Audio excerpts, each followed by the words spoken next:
What is a song of sixpence, if not a pocket full of rye? Welcome back to Spirit Box Radio.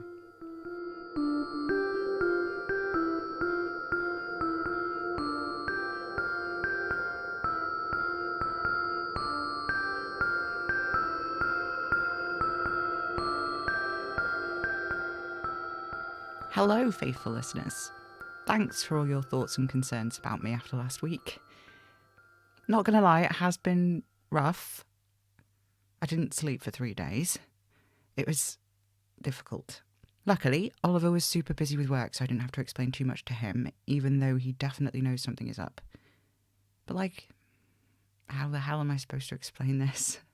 I absorbed an arcane library, sort of, and now it's attached to the forums, but also not, and I have no idea how that works. Yeah, feels pretty unsatisfactory as an explanation. And yes, I know it's a bit pot kettle given the amount I've been trying to get him to talk to me about stuff, but also, he's clearly having a hard time processing what's happening, and I just keep throwing stuff on the pyre and, well, I don't know. I worry that at some point it's going to be too much, you know? I don't want to find out what happens when we get to that point. So yeah, it's just my problem, and I'll figure out how to deal with it on my own. Which brings me to a couple of you who are less than corporeal. You found your way around to where the library is attached to the forums. There doesn't seem to be an easy way to cross from one place into the other. More like the whole library is lodged in the centre of the forums like a big rock in the bed of a stream. Whilst it doesn't necessarily look like a library anymore, and it doesn't necessarily have any physical things like windows or lights, those of you who got close enough to have a peer at it said that it gave a sense of having lights shining out through the windows, even though there weren't any windows or lights actually present. Which is good to know, I guess. It suggests that it might still be, well, not alive per se, but whatever it is that arcane artifacts aren't alive like, it seems like the library continues to do so, which is good, because it's probably easier to pull the information out of a living thing than it is to pull it out of its corpse. Probably. Not 100% sure on that, actually, now I'm saying it. Anyway, moving on. Let's have a look at the forums, shall we? See what's happening there now. Let's see what's happening there now. Yeah. More people are looking at the library and not knowing what's going on there. Yeah, thanks, folks. I meant to say, yes, just stay away from it if you can. Don't even look at it if you can help it. Is looking the right word? I'm not sure. Anyway, just leave it well enough alone, okay? We'll deal with it eventually. But for now, it's fine. Yeah, it's fine. Don't worry about it. I will deal with it soon, okay? Okay, what else is going on? Yes, people noting stuff about the scaremongers. That's great. I'll let Arlo know about that. Oh, it seems like they're already in here. Great work, Arlo. Keep it up. Oh, hang on. Arlo's banned from listening to the show like everyone else. Never mind. I'll call them and tell them later. Oh, I've been tagged in something. Let's have a look. Dear Sam, I recently moved to a new area and have been trying to get the lay of the land. It's a quiet suburb of a fairly large city with loads of pedestrian access and plenty of shortcuts and alleyways you could spend hours mapping if you wanted to. The great thing about this area is that it was constructed just before railways became popular, so there are a great deal of cul-de-sacs and dead-end roads which seem like they should join up with the others but simply don't, as a large railway has been constructed in the middle of them, leaving only these little alleyways and paths behind. There are several local parks, connected through these beeline back streets which take you almost through people's back gardens. That's how close and quiet they are. Seeking these new routes out is a fabulous way to spend an afternoon. The other day, I decided I was going to explore a little further afield.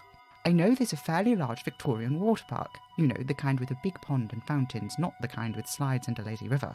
And I thought that there had to be a more interesting path than simply trundling along the main road by all the traffic. So I set out on the hunt for shortcuts, or at least little paths and alleys that might make the walk a little more interesting, even if they are more meandering.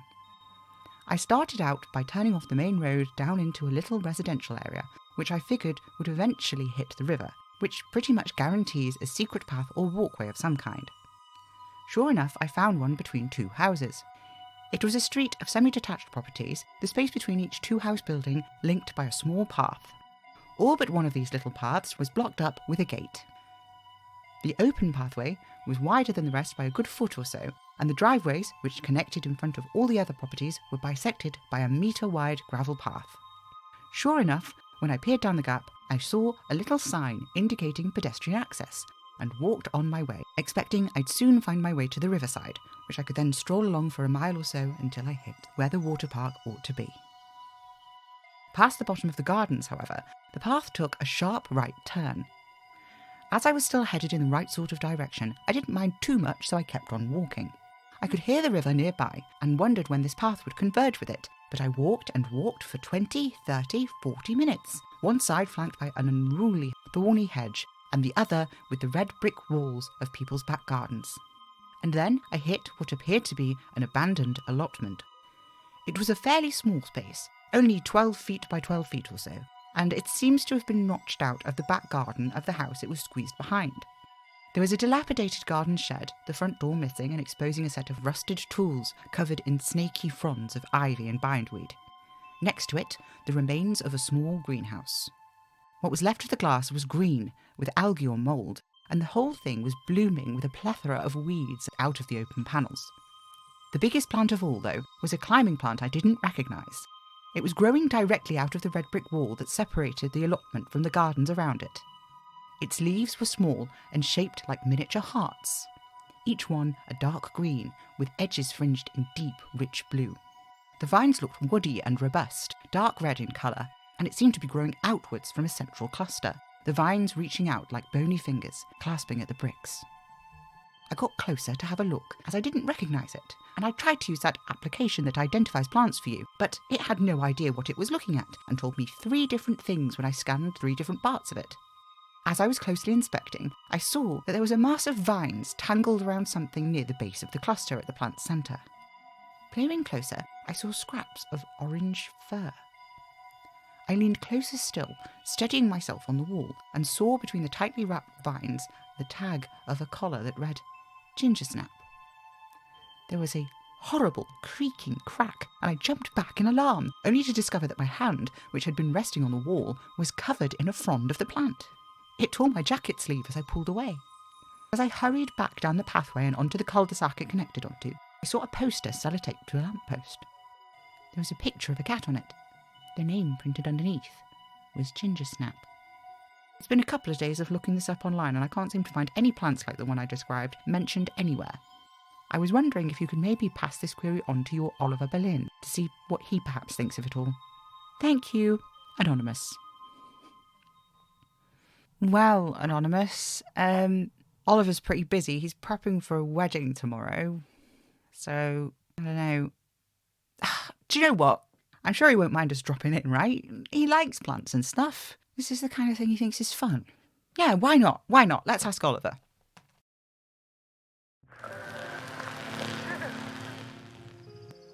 Oliver? You're busy? Just finishing up. Are you already done for the night? That's a short broadcast. Actually, I have a question. Someone's written in about weird plants, and, well, you know all about plants, weird and ordinary, so here I am. Oh, I see. What's the question? So there's this person on the forums, right? And they've been going on these walks, and they've seen this weird plant, and it might have eaten a cat. Maybe. Fascinating. Do you have the letter to hand? It's on my phone. Hang on. Here. Let's see. Red brick alleyway, green leaves, heart shape, tipped with blue. Very interesting. Coiling fronds that reach out to you when you're not looking, and it's carnivorous. Ah, it's a blue-fingered haze. A what? They were bred in the 60s by this rather fascinating chap, Simon Fellows. He was an arcanist and a botanist, hoping to breed a plant that could be used as a more potent substitute for willow and spell-making. I have his field notes somewhere.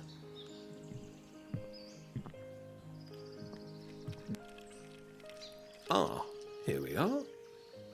There are no photographs, unfortunately, but Simon was a dab hand at illustration, you see? Oh. It's just like they described. Yes, and here is an interesting feature. Simon had been hoping to create a plant who was inert in its natural state, but obviously that wasn't the case. He'd witnessed it consuming small birds. It doesn't trap food like most carnivorous plants, though. It winds around its prey like a constrictor snake and slowly dissolves them. If you look closely at the vines, they'll look like they're covered in small white hairs, but those are actually minuscule barbs. They secrete a paralytic and digestive enzyme which renders their prey immobile and slowly dissolves them whilst they're still alive. The nutrients then soak into the substrate to be absorbed. Oh, right. So is it dangerous? Possibly. If this one has been allowed to grow large enough to consume something as large as a cat, it could probably paralyze a human limb or two, or even eat a whole human child. So how do they get rid of it? Same as any other plant. Cut it back. They aren't aggressive growers. It's probably been there for a decade or so to get that large. The one I have has never grown past the point where it can consume small mice. You've got one of these. In the back room, yes. Would you like to see? Sure. Wait, actually, What is it? there's a lot of living plants in there. I'm probably pushing it just by being around the dead ones. What on earth do you... Oh, of course. You love those plants. I don't want to hurt them. Thank you, Magpie. Interesting book, though. What are these? Poison hawthorn. Like ordinary hawthorn, but the berries produce enough cyanide to kill a small horse. Oh, neat. Simon had some in his collection when I found it, but unfortunately they didn't survive long after I rehomed them. They didn't like the soil I'd planted them in. A shame, really. Is that blood on this page? There's nothing written after that. No, there isn't. What happened to Simon Fellows? To make the blue-fingered haze, Simon made a deal with the one who walks here and there. Oh, Yes, it was... I tried to make it quick. I'd known him, you see, a little. I'd heard of his work, admired it from afar. I think he knew that, knew I admired the work before I took his life. I promised him I'd do what I could to watch over his work, make sure his plants were well cared for, you know. I'm not sure it eased his suffering, but he did thank me for it, right before. you okay? Yes, I'm fine. It's been a long time, Magpie, and I didn't know him. Not really. I do not grieve the Simon Fellows. Okay, that's not really what I meant, though. Grieving wasn't really what I was asking about. If you want to know if I regret killing him, of course I do. I'd never... Of the many lives taken by my hand, there are only 3 I don't regret. The people that killed Jack. Yes. If you had a chance, would you do it again? What? Kill them, make your deal. I don't know how to answer that. I know you don't want to forget about it, but if you could unpick those threads, you know? If you could make it so it had not happened, would you do it? It cannot be done, Sam. But if it could... I don't understand why you're asking me this. If you could undo all of that, is that where it ends? Would you want to have loved Jack? Yes, I would. But Sam, I don't know what's going on here. I'm just asking. What you're talking about is rewriting history, changing the past. But it can't be done. It's impossible. The past is immutable. I know, I'm just... You're just asking. I know. What I don't understand is why. There's just a lot we don't talk about, you know? You want me to talk about killing people? It's... I don't know where... How could I even begin? Not that, I mean... There's things that I... And I don't know anything about you and Jack, really. He's been dead for centuries. I know that. But you loved him. He's the only other person you've loved like this, you said. I don't love you the same way I loved him. It's different. A wholly different thing. Oh. Bathsheba, grant me patience, Sam. That is not what I meant. What isn't? I didn't mean to imply that my love for you is lesser. It's different because you are different. Because I am different now than I was then. Back then I was practically a child, naive, unworldly. I didn't know what I was getting into. What were you getting into? Love, and all its violent passion. With Jack, it was all new, unfamiliar. It was sweet as honey. We were secret, of course, and I knew there were risks. We both knew that. But it was soft, uncomplicated, and I didn't realise that there was a darker side of it at all until that was all there was left. When Jack died, it killed a part of me with him. The part that loved without fear or regret, that threw himself into love without hesitation. I loved him fiercely. I wanted things that didn't make sense for who we were, how we had to live. I'd been on the run all my life, and secrets were second nature. We could masquerade as brothers, never mind that we looked nothing alike. If not brothers, then cousins. And we could move to a cottage on the hillside, surrounded by flowers whose blossoms filled the air with sweet, fresh nectar. We could keep bees and store the honey to eat all year round. We could raise children there. How we'd have got them, I don't know, but we would have.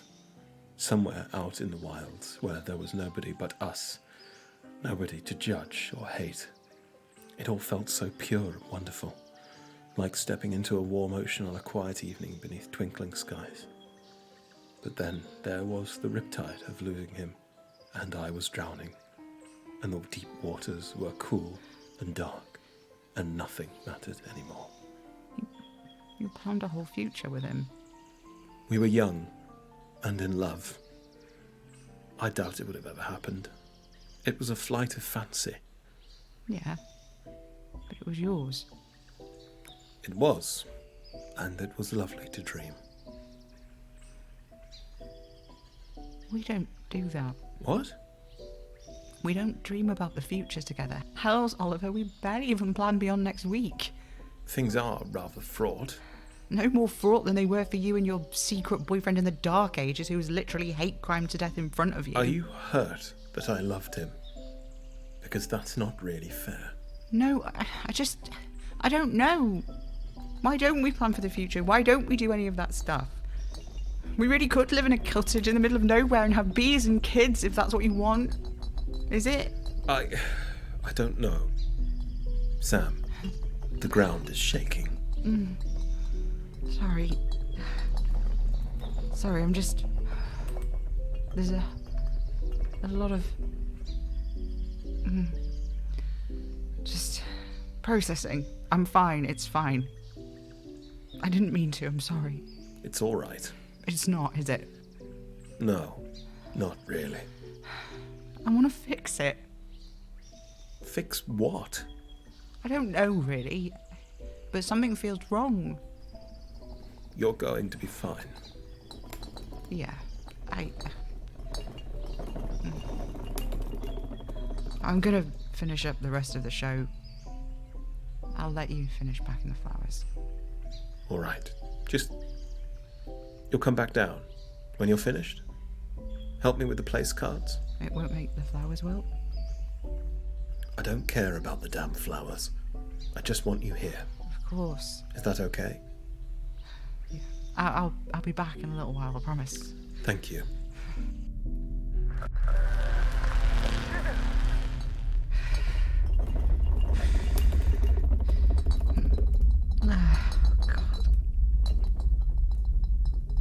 Oh, it's a lot to contain, isn't it?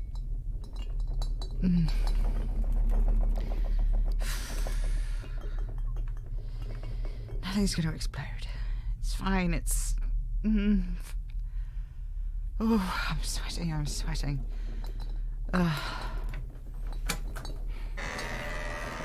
White door. What do you want?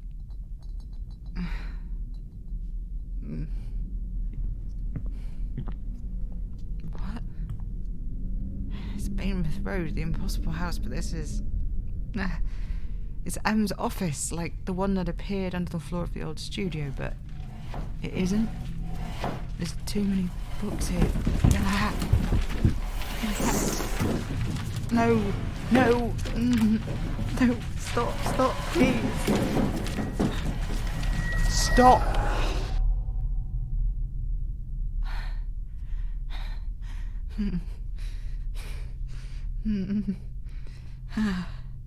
Thank you. What? There's something under here.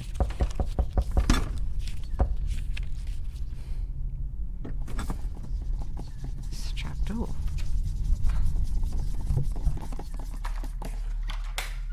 Hello? Oh, yeah, there is a note here.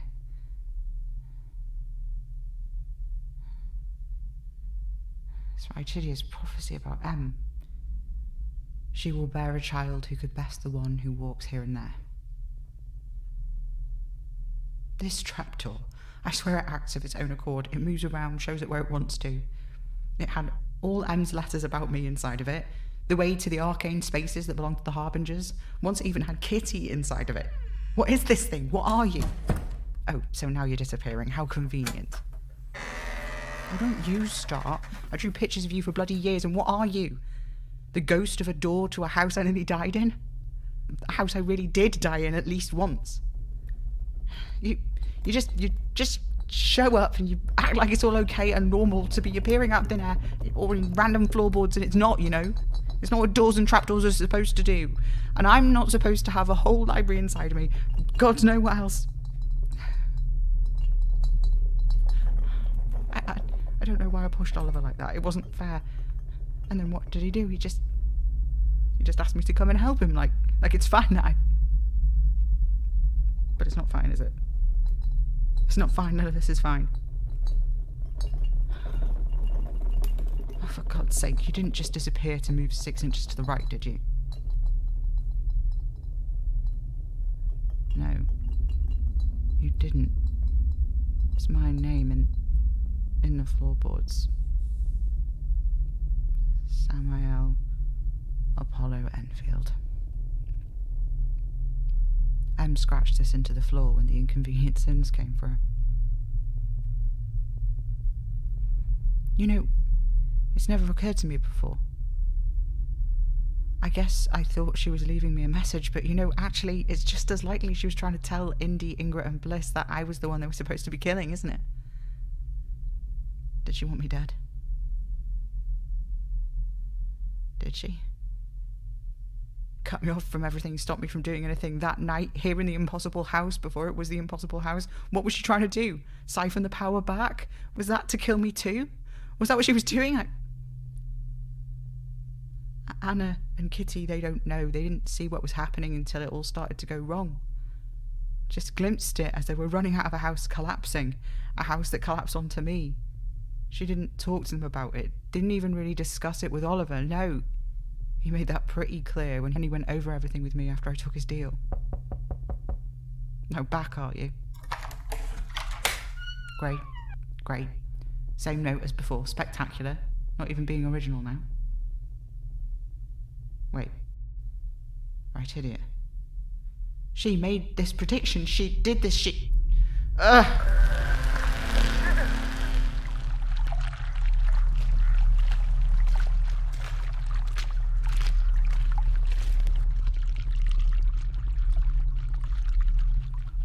Rytidia!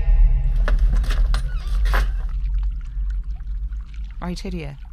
I had a feeling you'd come here tonight. Did your dirt tell you I was coming? Something like that. You loved her. Yes. But when she moved to disusses... No, I didn't follow her there. Why? I have a life here. I have a connection to the earth that I stand on, and beach clay isn't the same as mud clay, no matter how much you try. And I knew one day she'd come back. Only took a few years for me to be right. Did your mud tell you that as well? So what if it did? It's like tarot, isn't it, the mud? You listen, you can read the songs in a bunch of ways. Different songs in different combinations. They can mean different things in different contexts, just like tarot cards. That's uncharacteristically insightful. Would you... Why do you hate arcanism so much? It deals in absolutes. Everything you just said about tarot cards and the muds, arcanists, they don't really care about that, about listening and feeling and intuition. They do, that's the whole thing. Vibes, that's all it is. But that's true of all of the occult. Arcanists, they're looking for answers they're sure they won't find. That's different than accepting that there are things you'll never fully understand. How? How is it different? Because if you learn to accept that there are things outside of your control, if you understand yourself as part of a whole that you'll never fully comprehend, you let go and understand that all knowledge, to some extent, is subjective. Even science, which you concrete cretins adore, is rewritten every generation. But arcanists aren't sharing facts or declaring absolute truths. No, because they can't. Because the arcane isn't like that. I've seen it. You don't need to tell me what it's like. So you understand that it's not static. Fate isn't a noose around your neck. It is a path in a forest. You either walk along or you won't. Maybe it forks in places. Maybe you'll walk across the undergrowth. Maybe you'll lie on your back and not walk at all. They aren't trying to know the future, though. No, they're not. They want to know the present. And they can't do that. I don't understand. That's why secrecy is so important to them. Because if they share their answers, they'll see that they've all come up with something different. And even the ones that get to the same conclusions, they get there 1,000 different ways. So what? They can't let go. They can't see themselves as part of a bigger picture.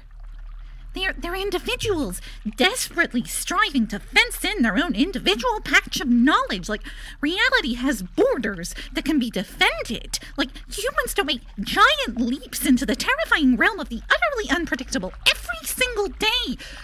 People die from coconuts falling on their heads. People just randomly die in their sleep. The waves of our threads can look purposeful and intricate, but it's random, patternless.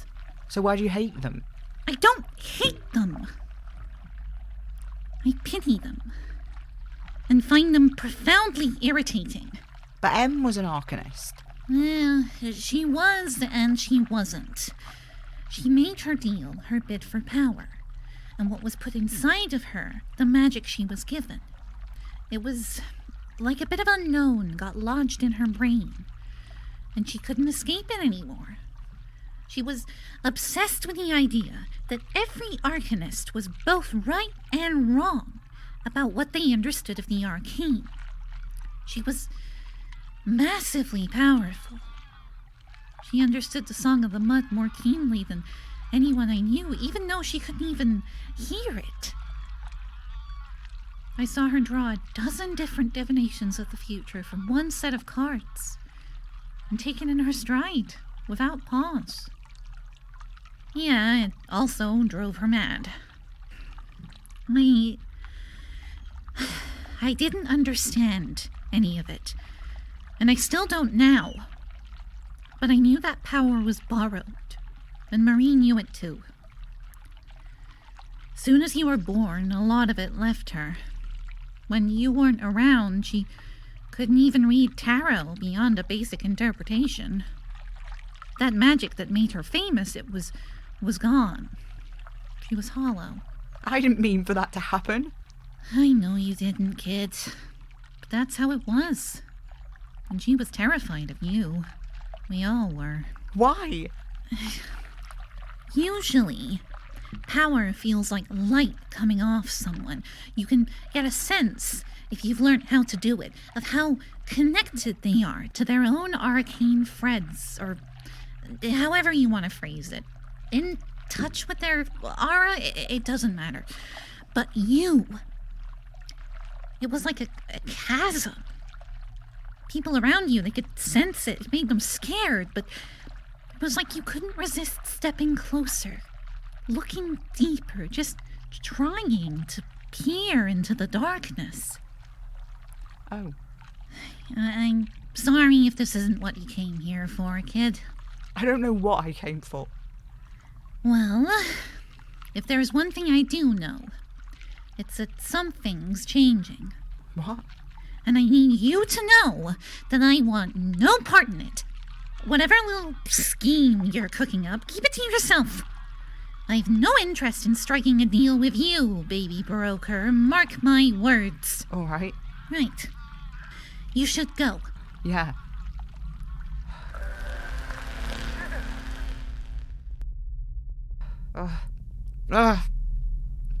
Okay. I'm gonna go help Oliver. Yeah. Okay, faithful listeners, good night.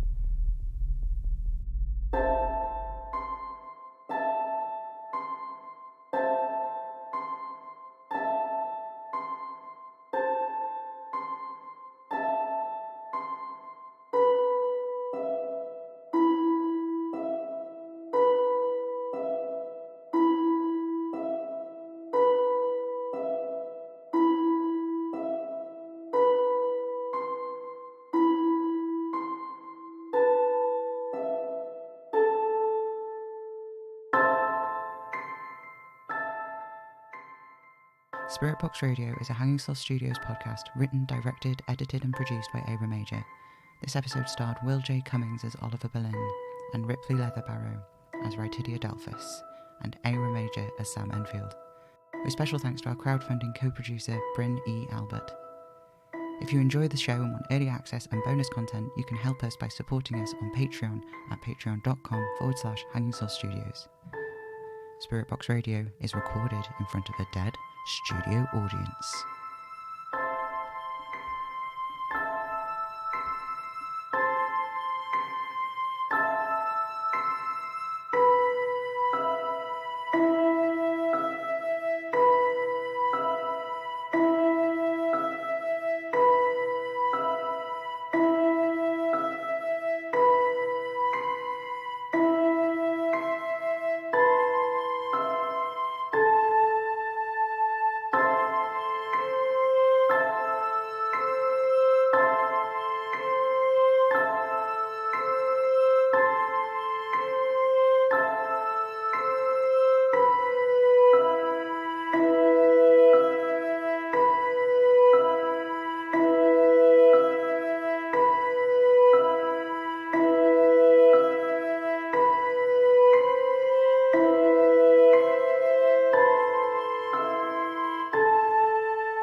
Tune in, get spooky.